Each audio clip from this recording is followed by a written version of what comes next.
Oke, Assalamualaikum warahmatullahi wabarakatuh. Perkenalkan kami dari kelompok 8. Di sini kami ingin mempresentasikan hasil tugas besar kami dari mata kuliah Kesehatan dan Keselamatan Kerja tentang kebijakan negara dalam memerangi wabah COVID-19 dan respon warga negara di bagian benua Afrika. Next.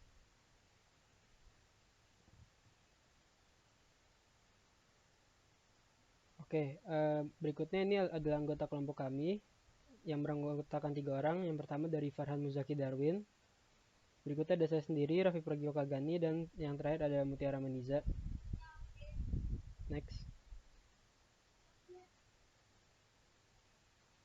Yang pertama, latar belakang.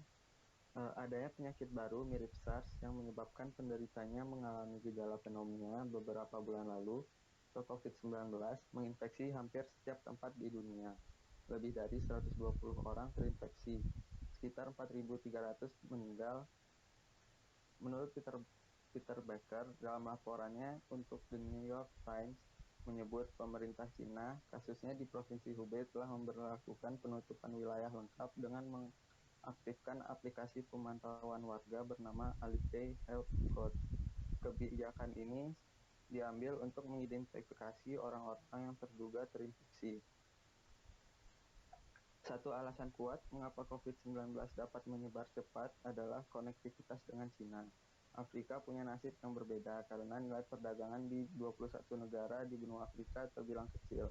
Konektivitas mereka ke dunia internasional terbilang kecil sehingga potensi corona untuk masuk lebih kecil. Hal ini dapat menjelaskan pula mengapa Ebola yang pernah mewabah di Afrika tidak menyebar ke seluruh dunia sehebat corona. Apa itu virus corona?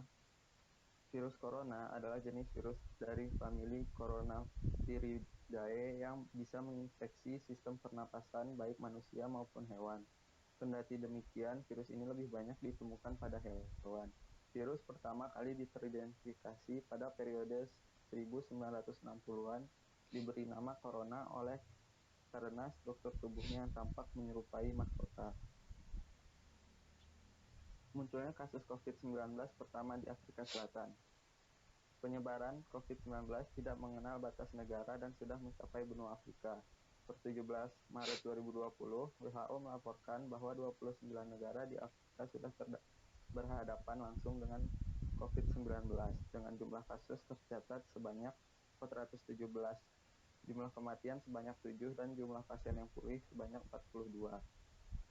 Ada 4 negara di Afrika dengan jumlah kasus terbanyak, yaitu Mesir dengan jumlah 150, Afrika Selatan sebanyak 62, Aljazair sebanyak 60, dan Maroko sebanyak 29. Meski bukan yang terbanyak di Afrika, menarik untuk melihat bagaimana pemerintah Afrika Selatan merespon pandemi ini, khususnya di tengah tren peningkatan jumlah pasien secara global. Pada 5 Maret 2020, pemerintah Afrika Selatan melaporkan munculnya kasus COVID-19 pertama di negaranya.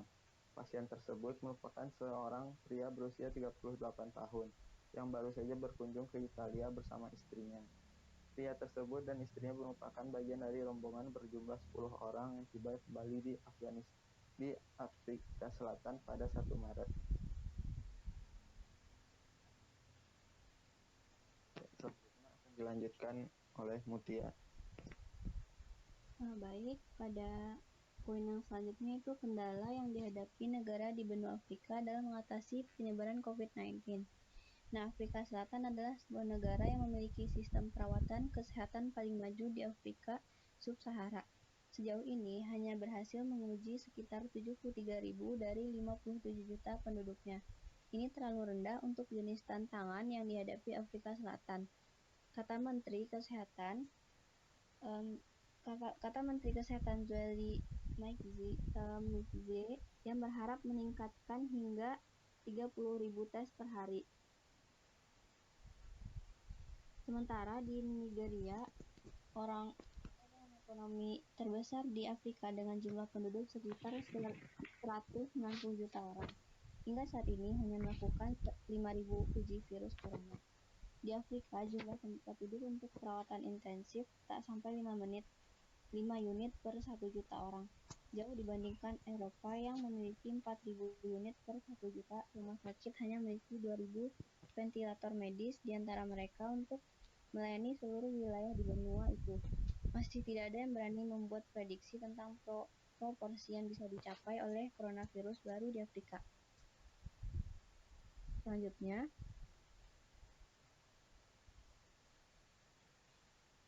berikut merupakan kebijakan pemerintah Afrika Selatan dalam memerangi wabah COVID-19. Yang pertama, pemerintah Afrika Selatan mengintegrasikan dan mengkoordinasikan mekanisme disaster management yang fokus pada pencegahan dan pengurangan penyebaran virus. Yang kedua, mempersiapkan sistem respon darurat cepat dan efektif dalam rangka mitigasi dampak merebaknya COVID-19.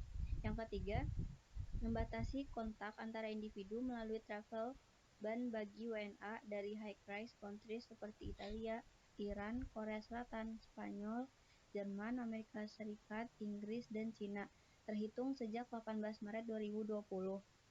Selanjutnya itu mengimbau warga Afrika Selatan untuk tidak berkunjung ke dan melalui Uni Eropa, Amerika Serikat, Inggris, dan high-risk countries lainnya seperti Cina, Iran, dan Korea Selatan.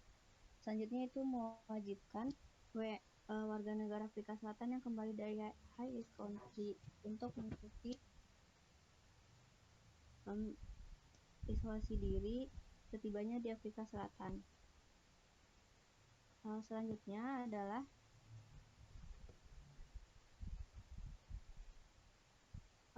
kebijakan yang keenam, yaitu menutup sebagian ports of entry atau POE. Afrika memiliki 72 POE yang terhubung dengan akses darat, laut, dan udara. Dari 53 port of entry darat, 35 akan ditutup. Dari 8 port of entry laut, 2-nya akan ditutup.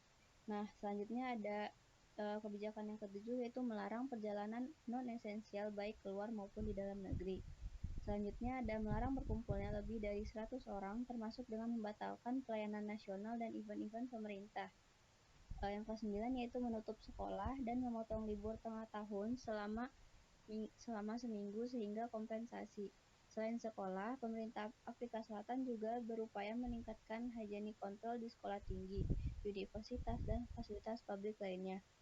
Selanjutnya itu mengimbau untuk semua usaha seperti pertambangan, retail, perbankan, perkebunan, dan lain-lain untuk mengambil langkah-langkah yang diperlukan dalam mengintensifkan kerja.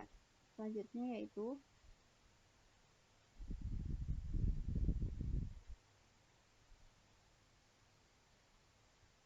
kebijakan yang ke-11 adalah meningkatkan sistem pengawasan dan tes. Pemerintah Afrika Selatan melakukan identifikasi tempat-tempat isolasi dan karantina di setiap distrik dan perkotaan, termasuk meningkatkan kapasitas rumah sakit di seluruh provinsi. Yang ke-12 melakukan kerjasama dengan sektor swasta dalam mempersiapkan sistem nasional tracking, tracing, dan monitoring.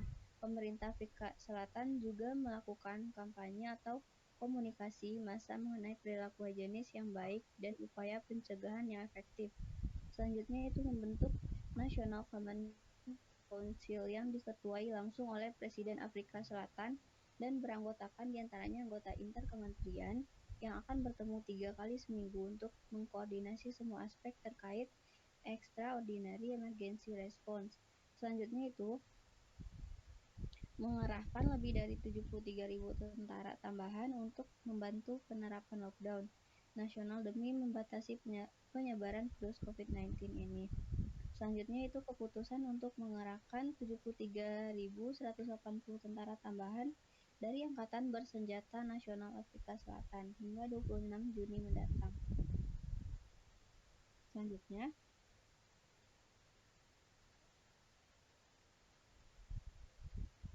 ini merupakan potensi dampak COVID-19 bagi Afrika Selatan, yaitu pemerintah Afrika Selatan menyadari bahwa merebaknya coronavirus akan membawa konsekuensi terhadap kondisi domestik, baik dalam hal kesehatan masyarakatnya maupun perekonomiannya. Selama 3 tahun terakhir, pertumbuhan ekonomi di Afrika Selatan kurang mengembirakan, yaitu 1,4% 2017, 0,8% 2019, dan semakin menurun di tahun 2019 yaitu 0,4%. Merebaknya coronavirus akan menekan ekspor, pariwisata, produksi, kondisi bisnis, serta penciptaan dan ketersediaan lapangan pekerjaan. Nah, untuk itu pemerintah Afrika Selatan tengah memfinalisasi paket intervensi untuk memitigasi dampak COVID-19 terhadap perekonomian dalam negeri Afrika Selatan seperti melalui kebijakan fiskal. Selain itu, dalam hal kesehatan publik, Afrika Selatan memiliki tantangan yang besar di depan. COVID-19 dikenal berbahaya bagi pasien yang memiliki riwayat penyakit bawaan maupun yang memiliki masalah imunitas. Di Afrika Selatan sendiri ada 7,7 juta orang yang hidup dengan HIV/AIDS atau 20,4% prevalensi dari total populasinya. Nah, untuk selanjutnya akan dijelaskan oleh teman saya. Oke, berikutnya adalah respon warga negara Afrika Selatan terhadap kebijakan pemerintah. Nah, jadi yang pertama adalah menjelang tenggat waktu tengah malam sering terjadi antrean panjang di luar supermarket, di mana orang-orang membeli barang-barang kebutuhan pokok atau panic buying bisa disebutnya.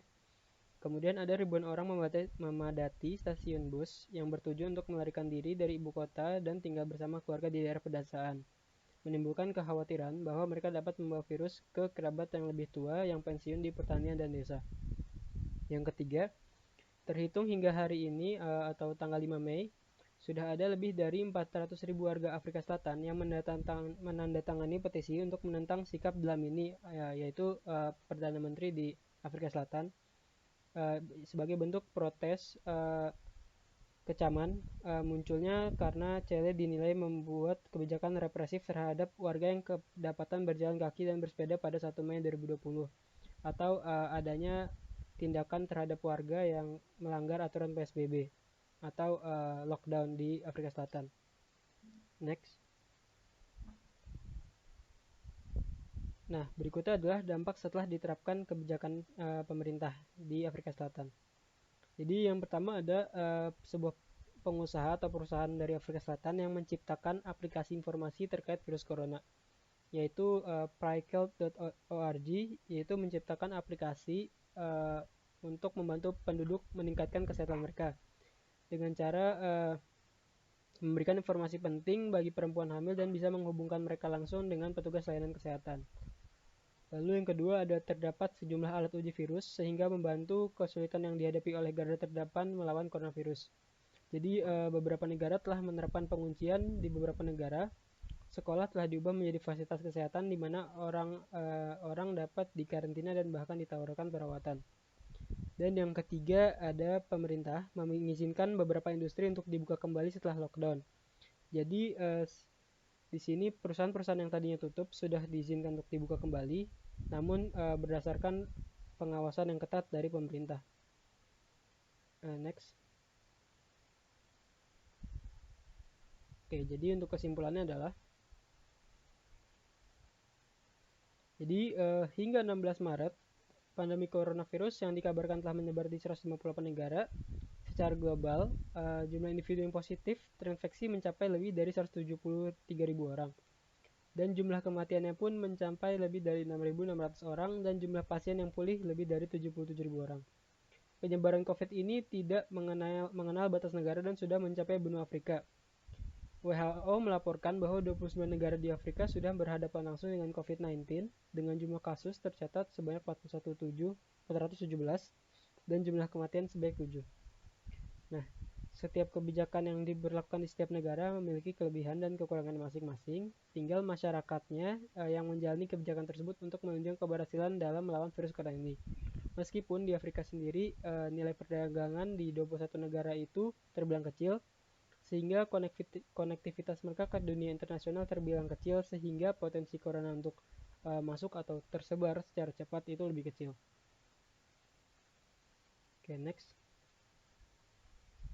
Oke, cukup sekian presentasi dari kelompok 8. Mungkin itu saja. Kurang lebihnya mohon maaf. Wassalamualaikum warahmatullahi wabarakatuh.